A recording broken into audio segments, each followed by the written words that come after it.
नमस्कार दोस्तों, मेरे चैनल में आपका स्वागत है। आज मैं आपको एक छोटे बच्चे की कहानी सुनाने वाली हूँ जो अपनी बहादुरी और होशियारी से अपने पूरे गांव को मुसीबत से बचाता है। चलिए दोस्तों, हम कहानी शुरू करते हैं। एक बार की बात है कि कहीं जंगल के किनारे एक गांव था। उस गांव के लोग बहुत ईमानदार और एक दूसरे की मदद करने वाले थे।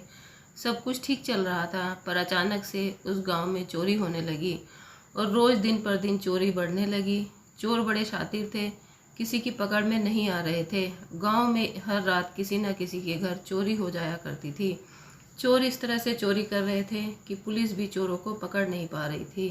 गांव के लोग इससे बड़े परेशान रहने लगे।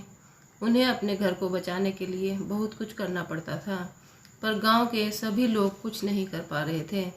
इसीलिए गांव में 2 चौकीदार भी रखे गए, फिर भी चोरी कम नहीं हो रही थी। उस गांव में एक लड़का रहा करता था जिसका नाम रोशन था। रोशन की उम्र अभी मात्र 9 साल थी। रोशन एक बहादुर लड़का था। वह भी बहुत समय से चोरों को पकड़ना चाहता था। एक दिन उसे पता चला कि चोर किस रास्ते से आते हैं। फिर उसने एक योजना बनाई और सभी गांव वासियों को अपनी योजना के बारे में बताया।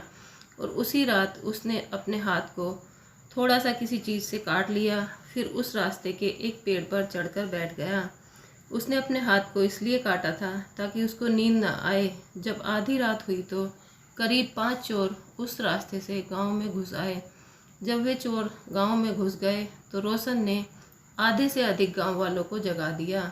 वह अपने साथ बहुत से गांव वालों को लेकर उस रास्ते के पास छुप गया जिस रास्ते से वह चोर जाने वाले थे।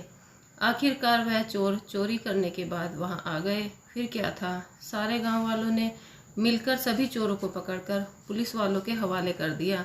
सारे गांव वाले रोशन के इस हिम्मत की तारीफ कर रहे थे। इसके बाद गांव वालों ने चैन की सांस ली और गांव में एक बार फिर से शांति हो गई।